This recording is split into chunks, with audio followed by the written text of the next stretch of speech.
श्री गणेशाय नमः। नारायणं नमस्कृत्य नरं चैव नरोत्तमं देवीं सरस्वतीं व्यासं ततो जयमुदीरयेत्। संक्षिप्त महाभारत द्रोण पर्व अध्याय 344 से 347। अध्याय 344 अर्जुन के वध के लिए संशप्तक वीरों की प्रतिज्ञा और अर्जुन का उनके साथ युद्ध। संजय ने कहा, राजन, उन दोनों पक्षों की सेनाओं ने अपने अपने शिविर में जा अपनी अपनी योग्यता और सेना विभाग के अनुसार आराम किया। सेना को लौटाने के पश्चात आचार्य द्रोण ने अत्यंत खिन्न होकर बड़े संकोच से दुर्योधन की ओर देखते हुए कहा, मैंने ये पहले ही कहा था कि अर्जुन की उपस्थिति में युधिष्ठिर को देवता लोग भी कैद नहीं कर सकते। आज युद्ध में तुम लोगों के प्रयत्न करने पर भी अर्जुन ने ये बात करके दिखा दी। मैं जो कुछ कहता हूँ उसमें शंका मत करना। ये कृष्ण और अर्जुन तो अजय हैं। यदि तुम किसी उपाय से अर्जुन को दूर ले जा सको तो महाराज युधिष्ठिर तुम्हारे काबू में आ सकते हैं। कोई वीर उसे युद्ध के लिए ललकार कर दूसरी ओर ले जाए तो वह उसे परास्त किए बिना कभी नहीं लौटेगा। इस बीच में अर्जुन के ना रहने पर तो मैं धृष्टद्युम्न के सामने ही सारी सेना को हटाकर युधिष्ठिर को पकड़ लूंगा। अर्जुन के ना रहने पर यदि युधिष्ठिर मुझे अपनी ओर आते देखकर युद्ध का मैदान छोड़कर भाग ना गए तो उन्हें पकड़ा ही समझो। आचार्य की यह बात सुनकर त्रिगर्त राज और उसके भाइयों ने कहा, राजन, अर्जुन हमें हमेशा नीचा दिखाता रहा है। उन बातों को याद करके हम रात दिन क्रोध की ज्वाला में जला करते हैं। हमें रात में नींद तक नहीं आती। इसलिए यदि सौभाग्यवश वह हमारे सामने आ गया तो हम उसे अलग ले जाकर मार डालेंगे। हम आपसे सच्ची प्रतिज्ञा करके कहते हैं कि अब पृथ्वी में या तो अर्जुन ही नहीं रहेगा या त्रिगर्त ही नहीं होंगे। हमारे इस कथन में कोई फेरफार नहीं हो सकता। राजन, सत्यरथ, सत्यवर्मा, सत्यव्रत, सत्येशु और सत्यकर्मा, ये पांचों भाई ऐसी प्रतिज्ञा कर 10,000 रथी सैनिकों को लेकर वहां से चल दिए। इसी तरह 30,000 रथों के सहित मालव और तुंडिकेर वीर तथा 10,000 रथी और मावलिक, ललित एवं मद्रक वीरों को लेकर अपने भाइयों के सहित त्रिगर्त देशीय प्रस्थलेश्वर सुशर्मा भी रण क्षेत्र को चला। इसके बाद भिन्न भिन्न देशों के 10,000 चुने हुए रथी भी शपथ करने के लिए आगे आए। उन्होंने अग्नि प्रज्वलित कर युद्ध करने का नियम लिया और फिर उस अग्नि को साक्षी करके दृढ़ निश्चय पूर्वक प्रतिज्ञा की। उन्होंने सब लोगों को सुनाते हुए उच्च स्वर से कहा, यदि हम संग्राम भूमि में अर्जुन को ना मारकर उसके हाथ से पीड़ित होने पर पीठ दिखाकर लौट आवे तो व्रतहीन, भ्रमघाती, मध्यप, गुरु पत्नी से संसर्ग करने वाले, ब्राह्मण का धन चुराने वाले, राजा का अन्न हरने वाले, शरणागत की उपेक्षा करने वाले, याचक पर प्रहार करने वाले, घर में आग लगाने वाले, गौ हत्यारे, अपकारी, ब्राह्मण द्रोही, श्राद्ध के दिन भी मैथुन करने वाले, आत्मवंचक, धरोहर को हड़प जाने वाले, प्रतिज्ञा भंग करने वाले, नपुंसक से युद्ध करने वाले, नीच पुरुषों का अनुसरण करने वाले, नास्तिक, माता पिता और अग्नियों को त्याग देने वाले तथा अनेक प्रकार के पाप करने वाले पुरुषों को जो लोक मिलते हैं वे ही हमें भी प्राप्त हों। और यदि हम संग्राम भूमि में अर्जुन का वध रूप दुष्कर कर्म कर लें तो निस्संदेह इस लोक प्राप्त करें। राजन, ऐसा कहकर वे युद्ध के लिए अर्जुन को ललकारते हुए दक्षिण की ओर चल दिए। उन वीरों के पुकारने पर अर्जुन ने उसी समय धर्मराज युधिष्ठिर से कहा, महाराज, मेरा ये नियम है कि पुकारे जाने पर मैं पीछे कदम नहीं रखता और इस समय संशप्तक योद्धा मुझे युद्ध के लिए ललकार रहे हैं। देखिए, अपने भाइयों के सहित ये सुशर्मा मुझे युद्ध के लिए चुनौती दे रहा है। इसलिए आप मुझे सेना के सहित इसका संहार करने का आदेश दीजिए। मैं इनकी इस चुनौती को सह नहीं सकता। आप सच मानिए, ये सब मरने ही वाले हैं।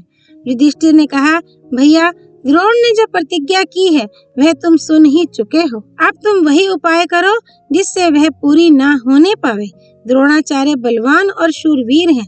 वे शस्त्र विद्या में भी पारंगत हैं तथा युद्ध में परिश्रम को तो वे कुछ भी नहीं समझते। उन्होंने मुझे पकड़ने की प्रतिज्ञा की है। इस पर अर्जुन ने कहा, राजन, आज ये सत्यजित संग्राम में आपकी रक्षा करेगा। इस पांचाल राजकुमार के रहते आचार्य अपना मनोरथ पूर्ण नहीं कर सकेंगे। ये पुरुष सिंह युद्ध में काम आ जाए तो और सब वीरों के आसपास रहने पर भी आप संग्राम भूमि में किसी प्रकार ना टिकें।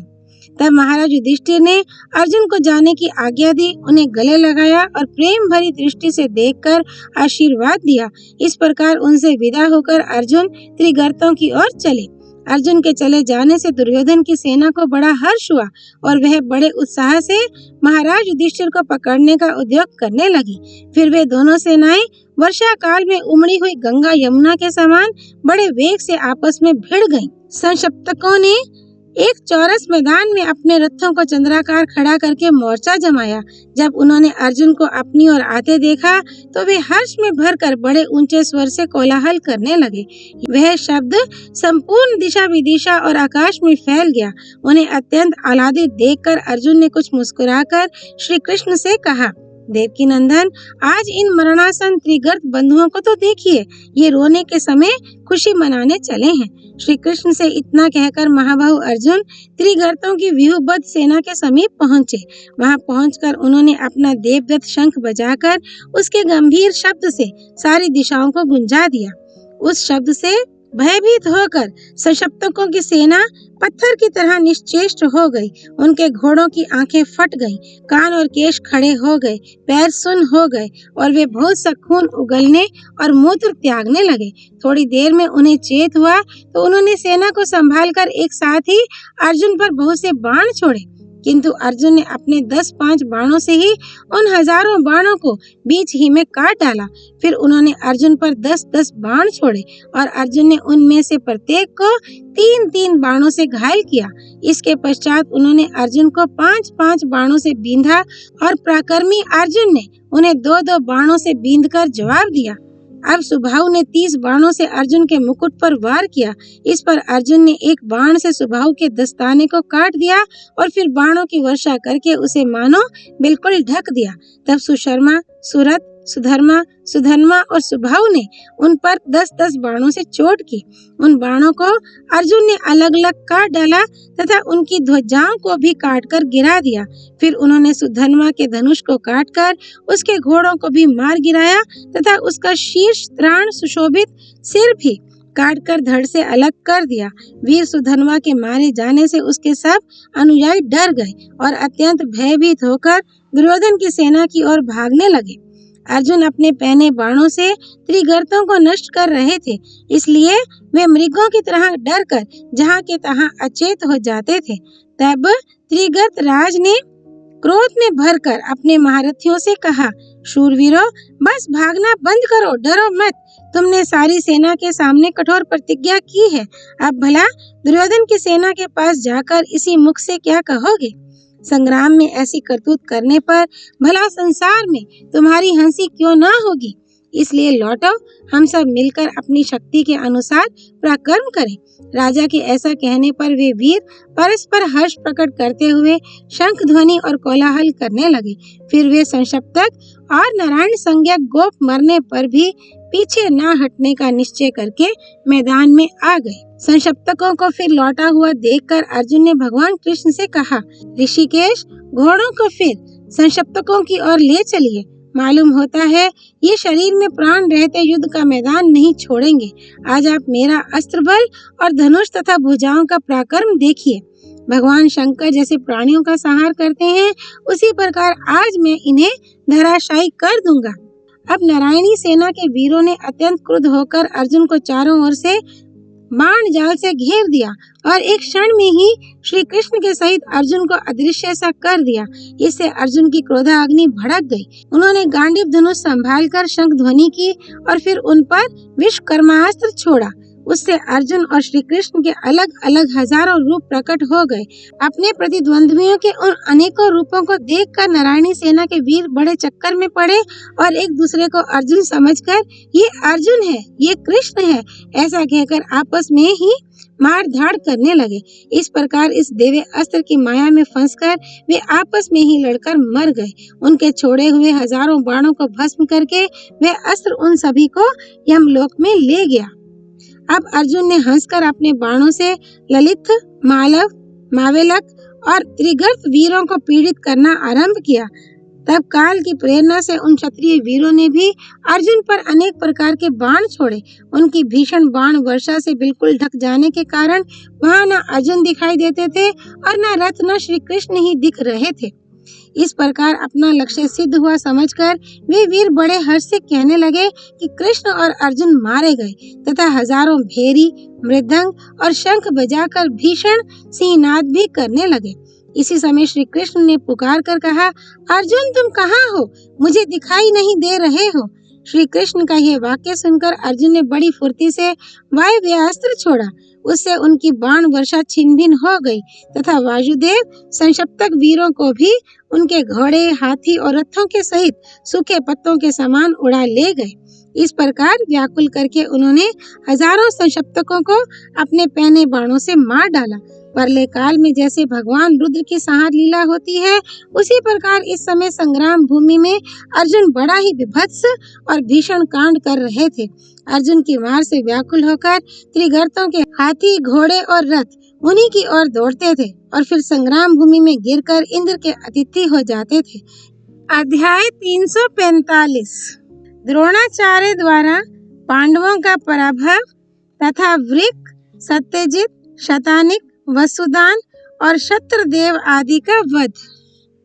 संजय ने कहा, राजन, इस प्रकार संशप्तकों के साथ लड़ने के लिए अर्जुन के चले जाने पर आचार्य द्रोण अपनी सेना की व्यूह रचना कर युधिष्ठिर को पकड़ने के विचार से युद्ध क्षेत्र की ओर चले। महाराज युधिष्ठिर ने आचार्य की सेना का गरुड़ व्यूह देखकर उसके मुकाबले में मंडलार्ध व्यूह बनाया। कौरवों के गरुड़ व्यूह के मुख स्थान पर महारथी द्रोण थे। शिरा स्थान में भाइयों के सहित राजा दुर्योधन था। नेत्र स्थान में कृतवर्मा और कृपाचार्य थे।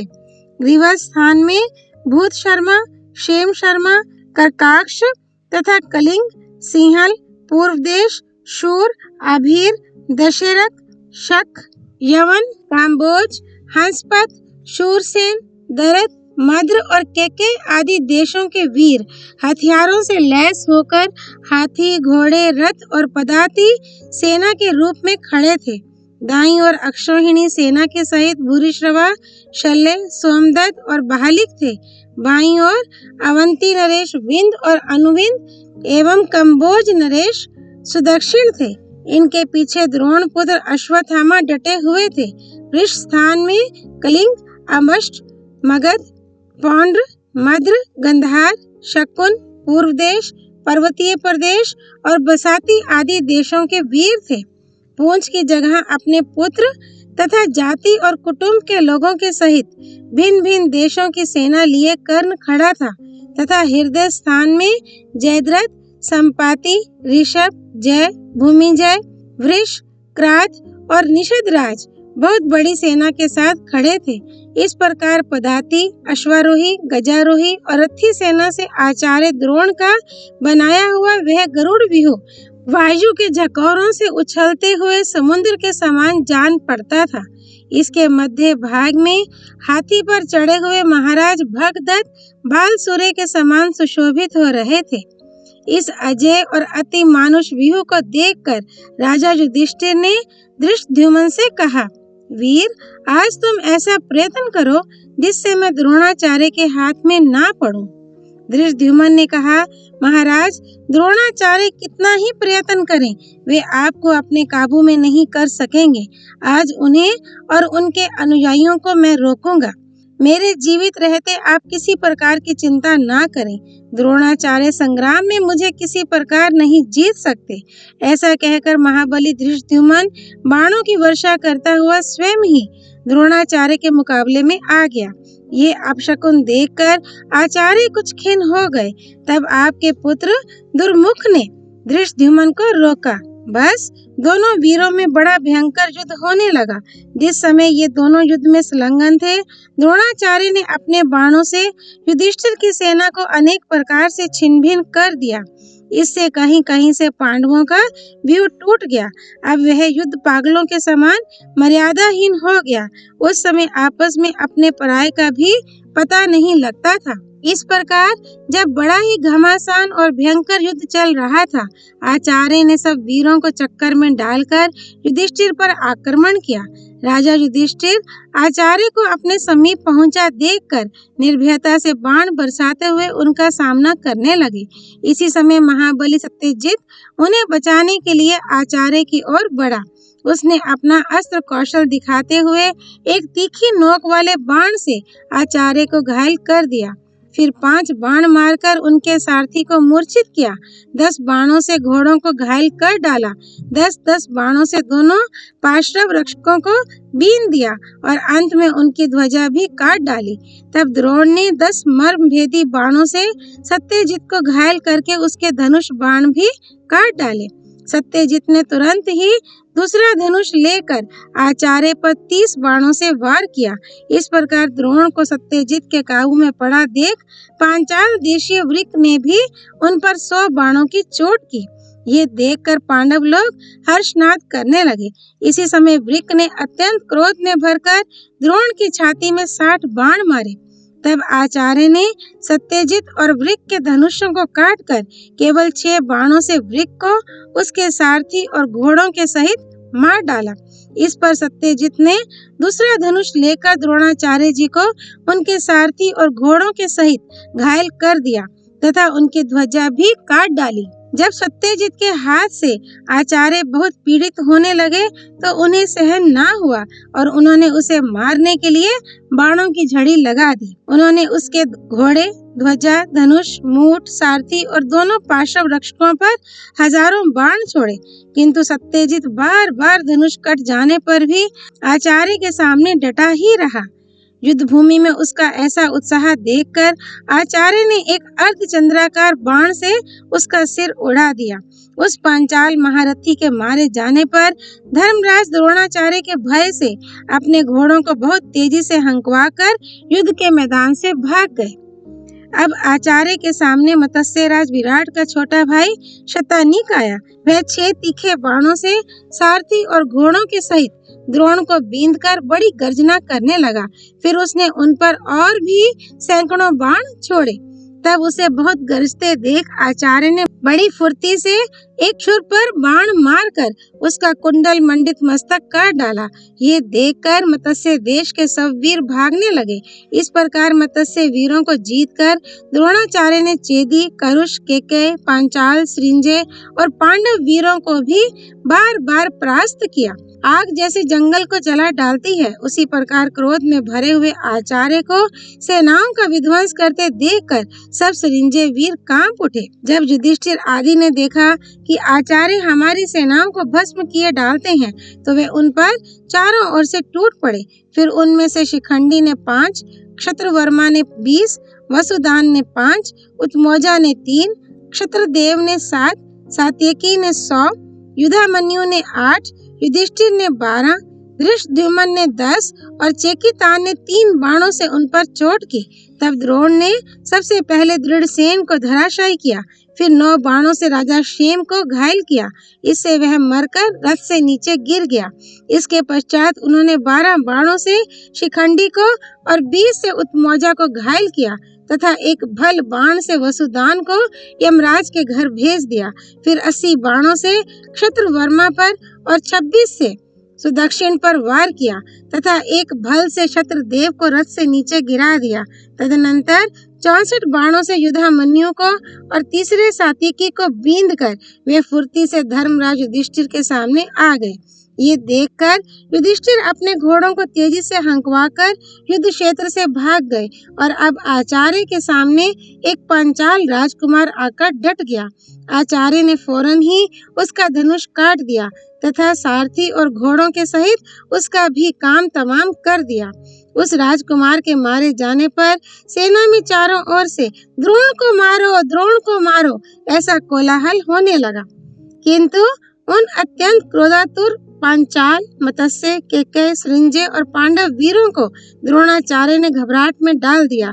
उन्होंने कौरवों से सुरक्षित होकर सात्यकी, चेकितान, धृष्टद्युम्न, शिखंडी, वृद्धक्षेम और चित्रसेन के पुत्र सेनाबिंदु और सुवर्चा, इन सभी वीर और दूसरे राजाओं को युद्ध में परास्त कर दिया तथा आपके पक्ष के दूसरे योद्धा भी उस महासमर में विजय पाकर सब और पांडव पक्ष के वीरों को कुचलने लगे। अध्याय 346। द्रोणाचार्य की रक्षा के लिए कौरव और पांडव वीरों का द्वंद्व युद्ध। संजय ने कहा, महाराज, फिर थोड़ी ही देर में पांडवों की सेना ने लौटकर द्रोण को घेर लिया और उनके पैरों से उठी हुई धूल ने आपकी सेना को आच्छादित कर दिया। इस प्रकार आंखों से ओझल हो जाने के कारण हमने समझा कि आचार्य मारे गए। तब दुर्योधन ने अपनी सेना को आज्ञा दी कि जैसे बने वैसे पांडवों की सेना को रोको। ये सुनकर आपका पुत्र दुर्मर्शन भीमसेन को देखकर उनके प्राणों का प्यासा होकर बाण बरसाता हुआ उनके आगे आया। उसने अपने बाणों से भीमसेन को ढक दिया और भीमसेन ने उसे बाणों से घायल कर दिया। इस प्रकार दोनों का भीषण युद्ध होने लगा। स्वामी की आज्ञा पाकर कौरव पक्ष के सभी बुद्धिमान और शूरवीर योद्धा अपने राज्य और प्राण जाने का भय छोड़कर शत्रुओं के सामने आकर डट गए। इस समय शूरवीर सात्यकी द्रोणाचार्य जी को पकड़ने के लिए आ रहा था। उसे कृतवर्मा ने रोका। क्षत्रवर्मा भी आचार्य की ओर ही बढ़ रहा था। उसे जयद्रथ ने अपने तीखे बाणों से रोक दिया। इस पर क्षत्रवर्मा ने कुपित होकर जयद्रथ के धनुष और ध्वजा को काट डाला और 10 नाराजों से उसके मर्म स्थानों पर आघात किया। इस पर जयद्रथ ने दूसरा धनुष लेकर क्षत्रवर्मा पर बाणों की बौछार आरंभ कर दी। महारथी युयुत्सु भी द्रोणाचार्य जी के पास पहुंचने के ही प्रयत्न में था। उसे सुबाहु ने रोका, किंतु युयुत्सु ने 2 शूर्पण बाणों से सुबाहु की दोनों भुजाएं काट डाली। धर्म प्राण युधिष्ठिर की गति मदराज शल्य ने रोक दी। धर्मराज ने शल्य पर अनेकों मर्म भेदी बाण छोड़े तथा मद नरेश ने भी उन्हें 64 बाणों से घायल करके बड़ी गर्जना की। तब युधिष्ठिर ने 2 बाणों से उनके धनुष और ध्वजा को काट डाला। इसी प्रकार अपनी सेना के सहित राजा द्रुपद भी द्रोण की ओर ही बढ़ रहे थे। उन्हें राजा बाहलिक और उनकी सेना ने बाण बरसाकर रोक दिया। उन दोनों वृद्ध राजाओं का और उनकी सेनाओं का बड़ा घमासान युद्ध हुआ। अवंती नरेश, विंद और अनुविंद ने अपनी सेना लेकर मत्स्य राज विराट और उनकी सेना पर धावा किया। उनका भी देवासुर संग्राम के समान बड़ा घोर युद्ध हुआ। इसी प्रकार मत्स्य वीरों की कैकेयी वीरों के साथ भी करारी मुठभेड़ हुई, जिसमें अश्वारोही, गजारोही और रथी सभी निर्भयता से लड़ रहे थे। एक और नकुल का पुत्र शतानिक भी बाणों की वर्षा करता हुआ आचार्य की ओर बढ़ रहा था। उसे भूतकर्मा ने रोका। तब शतानिक ने अच्छी तरह सान पर चढ़ाए हुए 3 बाणों से भूतकर्मा के सिर और बाहुओं को काट डाला। भीमसेन का पुत्र सुतसोम बाणों की झड़ी लगाता द्रोणाचार्य पर ही आक्रमण करना चाहता था। उसे विमिशति ने रोका, किंतु सुतसोम ने सीधे निशाने पर लगने वाले बाणों से अपने चाचा को बीन डाला और स्वयं निश्चल खड़ा रहा। इसी समय भीमरथ ने 6 पैने बाणों से शाल को उसके सारथी और घोड़ों सहित यमराज के घर भेज दिया। श्रुतकर्मा भी रथ में चढ़कर द्रोण की ओर ही बढ़ रहा था। उसे चित्रसेन के पुत्र ने रोक दिया। आपके वे दोनों पौत्र एक दूसरे को मारने की इच्छा से बड़ा घोर युद्ध करने लगे। इसी समय अश्वत्थामा ने देखा कि राजा युधिष्ठिर का पुत्र प्रतिविंध्य द्रोण के सामने पहुंच चुका है, तो उन्होंने उसे बीच में आकर रोक दिया। इस पर कुपित होकर प्रतिविंध्य ने अपने पैने बाणों से अश्वत्थामा को घायल कर दिया। अब द्रौपदी के सभी पुत्र बाणों की वर्षा से अश्वत्थामा को आच्छादित करने लगे। अर्जुन के पुत्र श्रुतकीर्ति को दुशासन के पुत्र ने द्रोण की ओर जाने से रोका, किंतु वह अपने पिता के समान ही वीर था। उसने 3 तीखे बाणों से उसके धनुष, ध्वजा और सारथी को बीन दिया और स्वयं द्रोण के सामने जा पहुंचा। राजन, पटचर राक्षस का वध करने वाला वह वीर दोनों ही सेनाओं में बहुत माना जाता था। उसे लक्ष्मण ने रोका। उसने लक्ष्मण के धनुष और ध्वजा को काटकर उस पर बड़ी बाण वर्षा की। द्रुपद पुत्र शिखंडी को महामती विकर्ण ने रोका। तब शिखंडी ने बाणों का जाल से फैलाकर उसे रोक दिया, किंतु आपके वीर पुत्र ने उसे फौरन काट कूट डाला। उदमोजा बराबर आचार्य की ओर बढ़ता जा रहा था। उसे अंगद ने रोका। उन पुरुष सिंहों का जो घमासान युद्ध हुआ, उसे देखकर सभी सैनिक वाह वाह करने लगे। महान धनुर्धर दुर्मुख ने पुरुजित को आचार्य की ओर जाने से रोका। इस पर पुरुजित ने उसकी भौं के बीच में बाण मारा। कर्ण ने 5 केके भाइयों को रोका। उन्होंने बड़े क्रोध में भरकर कर्ण पर बाण बरसाने आरंभ कर दिए। कर्ण ने भी उन्हें कई बार अपने बाण जाल से बिल्कुल आच्छादित कर दिया। इस प्रकार कर्ण और केकय देशीय 5 राजकुमार आपस की बाण वर्षा से छिप जाने के कारण अपने घोड़े, सारथी, ध्वजा और रथों के सहित दिखने भी बंद हो गए। आपके 3 पुत्र दुर्जय, विजय और जय ने नील, काशे और जैतसेन को बढ़ने से रोका। इसी प्रकार क्षेमधुर्ति और बृहत इन दोनों भाइयों ने द्रोण की ओर बढ़ते हुए सात्यकी को अपने तीखे तीरों से घायल कर दिया। उन दोनों के साथ सात्यकी का बड़ा अद्भुत संग्राम हुआ। राजा अम्बष्ठ अकेला ही आचार्य से युद्ध करना चाहता था। उसे चेदीराज ने बाणों की वर्षा करके रोक दिया। तब अम्बष्ठ ने एक अस्थि भेदनी शलाका से चेदीराज को घायल कर दिया। वृष्णि वंशीय वृद्ध क्षेम का पुत्र बड़े क्रोध में भरकर जा रहा था। उसे आचार्य कृप ने अपने छोटे छोटे बाणों से रोक दिया। ये दोनों ही वीर अनेक प्रकार का युद्ध करने में कुशल थे। उस समय जिन लोगों ने इनके हाथ देखे वे ऐसे तन्मय हो गए कि उन्हें और किसी बात का होश ही नहीं रहा। सोमदत्त के पुत्र भूरिश्रवा ने द्रोण की ओर जाते हुए राजा मणिमान का मुकाबला किया। मणिमान ने बड़ी फुर्ती से भूरिश्रवा के धनुष, तरकस, ध्वजा, सारथी और छत्र को काटकर रथ से नीचे गिरा दिया। तब भूरिश्रवा ने अपने रथ से कूदकर बड़ी सफाई से तलवार लेकर उसे उसके घोड़े, सारथी, ध्वजा और रथ के सहित काट डाला। फिर वह अपने रथ पर चढ़ गया और दूसरा धनुष लेकर स्वयं ही घोड़ों को हाँकता हुआ पांडवों की सेना को कुचलने लगा। इसी तरह दुर्जय वीर पांडवों को आते देखकर उसे महाबली वृषसेन ने अपने बाणों की बौछार से रोक दिया। इसी समय द्रोणाचार्य पर धावा करने के विचार से घटोत्कच गदा, परिघ, तलवार, पटिश, लोहदंड, पत्थर, लाठी, भुशुंडी, प्रास, तोमर, बाण, मुसल, मुदगर, चक्र, भिंदीपाल, फरसा, धूल, वायु, अग्नि, जल, भस्म, ढेले, तृण और वृक्ष आदि से सारी सेना को घायल और नष्ट करता तथा इधर उधर भागता आगे आया। उस पर राक्षस राज अलम्बुश ने तरह तरह के हथियारों से वार किया। उन राक्षस वीरों का बड़ा घोर युद्ध होने लगा। इस प्रकार आपकी और पांडवों की सेना के रथी, गजारोही, अश्वारोही और पदाती सैनिकों की सैकड़ों जोटें बंध गईं। इस समय द्रोण को मरने से बचाने के लिए जैसा युद्ध हुआ वैसा इससे पहले ना तो देखा था और ना सुना ही था। राजन, वहाँ जहाँ तहाँ अनेकों युद्ध हो रहे थे। उसमें कोई घोर था, कोई भयानक था और कोई बड़ा विचित्र था। अध्याय 347 भगदत्त की वीरता, अर्जुन द्वारा संक्षिप्तकों का नाश। धृतराष्ट्र ने पूछा, संजय, जब पांडव लोग इस प्रकार लौटकर युद्ध के लिए अलग अलग बंट गए तो मेरे पुत्रों ने और उन्होंने किस प्रकार युद्ध किया? संजय ने कहा, राजन, जब सब लोग संग्राम के लिए सजकर तैयार हो गए तो आपके पुत्र दुर्योधन ने गजारोहियों की सेना लेकर भीमसेन के ऊपर धावा किया। युद्ध कुशल भीम ने थोड़ी ही देर में उस गज सेना के व्यूह को तोड़ दिया। उनके बाणों से हाथियों का सारा मद उतर गया और वे मुंह फेर कर भागने लगे। इसी तरह भीमसेन ने उस सारी सेना को कुचल डाला।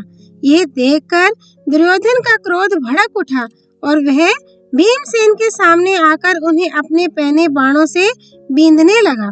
किंतु एक क्षण में ही भीमसेन ने बाण बरसाकर उसे घायल कर दिया तथा 2 बाण छोड़कर उसकी ध्वजा में चित्रित मणिमय हाथी और धनुष को काट डाला।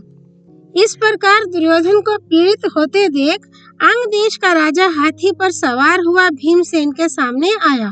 उसके हाथी को अपनी ओर आते देखकर भीमसेन ने बाणों की वर्षा करके उसके मस्तक को बहुत घायल कर दिया। इससे वह घबराकर पृथ्वी पर गिर गया। हाथी के गिरने के साथ अंगराज भी जमीन पर गिर गया। इसी समय फुर्तीले भीमसेन ने एक बाण से उसका सिर उड़ा दिया। ये देखते ही उसकी सेना घबराकर भाग गई।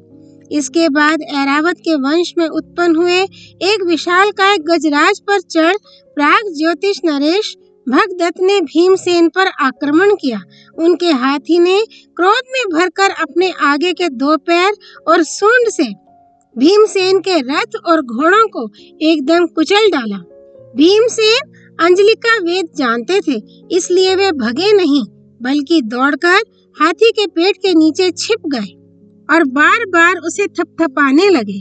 उस गजराज में 10,000 हाथियों के समान बल था और वह भीमसेन को मार डालने पर तुला हुआ था, इसलिए बड़ी तेजी से कुम्हार के चाक के समान चक्कर लगाने लगा। तब भीमसेन नीचे से निकलकर उसके सामने आ गए।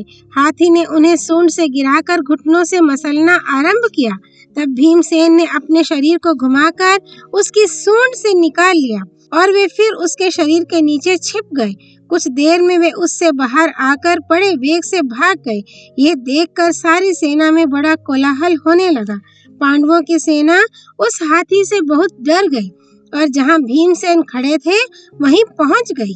तब महाराज युधिष्ठिर ने पांचाल वीरों को साथ लेकर राजा भगदत्त को सब ओर से घेर लिया और उन पर सैकड़ों हजारों बाणों से वार किया, किंतु भगदत्त ने पांचाल वीरों के उस प्रहार को अपने अंकुश से ही व्यर्थ कर दिया और फिर अपने हाथी से ही पांचाल और पांडव वीरों को रौंदने लगे। संग्राम भूमि में भगदत्त का ये बड़ा ही अद्भुत पराक्रम था। इसके बाद दशारण देश का राजा हाथी पर चढ़कर भगदत्त के सामने आया। अब दोनों हाथियों का बड़ा भयंकर युद्ध छिड़ गया। भगदत्त के हाथी ने पीछे हटकर फिर एक साथ ऐसी टक्कर मारी कि दशारण राज के हाथी की पसलियां टूट गईं। वह तुरंत पृथ्वी पर गिर गया। इसी समय भगदत्त ने 7 चमचमाते हुए तोमरों से हाथी पर बैठे हुए दशारण राज को मार डाला। अब युधिष्ठिर ने बड़ी भारी रथ सेना लेकर भगदत्त को चारों ओर से घेर लिया, परंतु प्राग ज्योतिष नरेश ने अपने हाथी को यकायक सात्यकी के रथ पर छोड़ दिया। हाथी ने उसके रथ को उठाकर बड़े वेग से दूर फेंक दिया, किंतु सात्यकी रथ में से कूदकर भाग गया। तब कृतिका पुत्र रुचिपर्वा भगदत्त के सामने आया। वह एक रथ पर सवार था। उसने काल के समान बाणों की वर्षा करनी आरंभ कर दी, किंतु भगदत्त ने एक ही बाण से उसे यमराज के घर भेज दिया। वीर रुचिपर्वा के मारे जाने पर अभिमन्यु, द्रौपदी के पुत्र चेकितान, धृष्टकेतु और युयुत्सु आदि योद्धा भगदत्त के हाथी को तंग करने लगे। उसका काम तमाम करने के लिए उन्होंने उस पर बाणों की वर्षा आरंभ कर दी, किंतु जब महावत ने उसे एड़ी, अंकुश और अंगूठे से गुदगुदा कर बढ़ाया तो वह सूंड फैलाकर तथा कान और नेत्रों को स्थिर करके शत्रुओं की ओर चला। उसने युयुत्सु के घोड़ों को पैर से दबाकर उसके सारथी को मार डाला। तब युयुत्सु तुरंत ही रथ से कूदकर भाग गया। अब अभिमन्यु ने 12, युयुत्सु ने 10 तथा द्रौपदी के 5 पुत्र और धृष्टकेतु ने 3-3 बाण मारकर उसे घायल कर दिया। शत्रुओं की बाण वर्षा ने उसे बहुत ही पीड़ा पहुंचाई। महावत ने उसे फिर युक्ति पूर्वक बढ़ाया। इससे कुपित होकर वह शत्रुओं को उठा उठाकर अपने दाएं बाएं फेंकने लगा। इससे सभी वीरों को भय ने दबा लिया। गजारोही, अश्वारोही, रथी और राजा सभी डरकर भागने लगे। उस समय उनके कोलाहल से बड़ा भीषण शब्द होने लगा। वायु बड़े वेग से बह रहा था, इसलिए आकाश और समस्त सैनिक धूल से ढक गए। इस प्रकार भगदत्त के अनेकों पराक्रम दिखाने पर जब अर्जुन ने आकाश में धूल उठती देखी और हाथी की चिंगार सुनी तो उन्होंने श्री कृष्ण से कहा, मधुसूदन, मालूम होता है प्राग ज्योतिष नरेश भगदत्त आज हाथी पर चढ़कर हमारी सेना पर टूट पड़े हैं। निसंदेह ये चिंगार उन्हीं के हाथी की है। मेरा तो ऐसा विचार है कि ये युद्ध में इंद्र से कम नहीं है। इन्हें गजारोहियों में पृथ्वी भर में सबसे श्रेष्ठ कहा जा सकता है। आज ये अकेले ही पांडवों की सारी सेना को नष्ट कर देंगे। हम दोनों के सिवा इनकी गति को रोकने में और कोई समर्थ नहीं है, इसलिए अब जल्दी ही उनकी ओर चलिए। अर्जुन के ऐसा कहने पर भगवान कृष्ण उनके रथ को उसी ओर ले चले जिधर भगदत्त पांडवों की सेना का संहार कर रहे थे। उन्हें जाते देखकर 14,000 संशप्तक, 10,000 त्रिगर्त और 4,000 नारायणी सेना के वीर पीछे से पुकारने लगे। अब अर्जुन का हृदय द्विविधा में पड़ गया। वे सोचने लगे कि मैं संशप्तकों की ओर लौटूं या राजा युधिष्ठिर के पास जाऊं। इन दोनों में से कौन काम करना विशेष हितकर होगा। अंत में उनका विचार संशप्तकों का वध करने के पक्ष में ही अधिक स्थिर हुआ।